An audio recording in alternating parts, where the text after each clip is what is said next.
और इधर रूस की तरफ से एक और बड़ा दावा एक बार फिर से कि यूक्रेन में बायो वेपन लैब है। रूस ने की है यूएन की निगरानी में जांच की मांग और साथ ही अमेरिका की शय पर बायो लैब चलाने का दावा रूस कर रहा है। हमारी सीमा पर बायो वेपन पर काम किया जा रहा है, यह कहना है रूस का।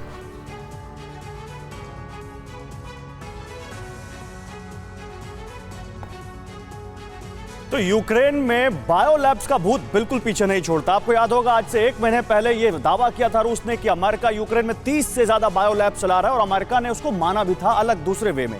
अब एक बार फिर से बायो लैब का भूत जिंदा हो गया है, ये जिन निकल आया बोतल से। कैसे? यूक्रेन में रूस की सीमा पर जैविक हथियारों से जुड़ी लैब बनाई गई। अमेरिका ने, ये हम आपको बिग वॉल पर बता रहे हैं, देखिए समझिए इसको। अमेरिका ने पैसे दिए, वहां पर जैविक सामग्री जुटाई और उस पर अध्ययन किया। ये रूस लगातार कह रहा है। रूस के पास इन लैब्स में बनने वाले जैविक हथियारों के सबूत हैं।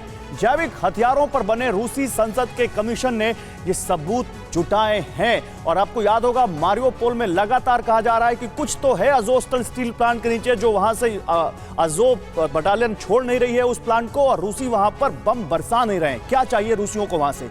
पश्चिमी देशों ने जैविक हथियारों पर अंतर्राष्ट्रीय कानून का उल्लंघन किया। रूस चाहता है कि इस पूरे मामले की जांच संयुक्त राष्ट्र की निगरानी में हो। रूस बार बार इस मुद्दे को बड़ा बनाना चाहता है। जनरल चतुर्वेदी, मैं आपके पास आना चाहूंगा। जनरल चतुर्वेदी, क्या रूस ये एक ऐसा मुद्दा है जिसको पकड़कर पूरी दुनिया के सामने वेस्ट कंट्रीज, खासकर अमेरिका की इमेज इस तरह से पेंट करना चाहता है कि आप हमें विलन बना रहे हैं, लेकिन असली विलन वहां क्या कर रहा है आप देख लीजिए। बिल्कुल सही कहा गौरव आपने। उसका बेसिक एम यही है कि अमेरिकन्स को एक्सपोज करना, जिस तरह से वो अनएथिकल मीन्स अप्लाई कर रहे हैं इस लड़ाई में।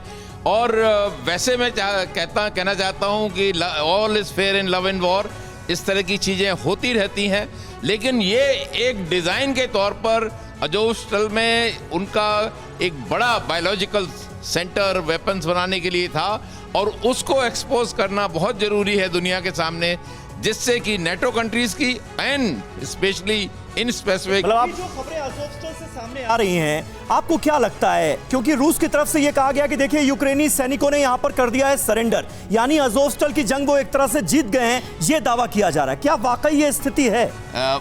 मेरा जो अपना एप्रिसिएशन है, मैं समझता हूं कि जो रशिया ने बोला है उसमें काफी सच्चाई है। और अज़ोवस्टल काफी दिनों से वहां पे लड़ाई चल रही थी और काफी खामियाजा यूक्रेन को भुगतना पड़ा है, और अब हो सकता है उन्होंने सरेंडर भी कर दिया हो, लेकिन truth lies somewhere in between. क्योंकि एक फाइनल अपडेट तो ये आई वहां से कि अज़ोवस्टल में जो यूक्रेनी सैनिक थे काफी संख्या में वो घायल हुए और उन्हें अस्पताल में बाकायदा भर्ती कराया गया है, यानी रशिया की तरफ से ये मौका दिया गया है। ये अपने आप में एक बड़ी बात। परवाह देश की, सोमवार से शुक्रवार रात 10 बजे TV9 भारतवर्ष पर।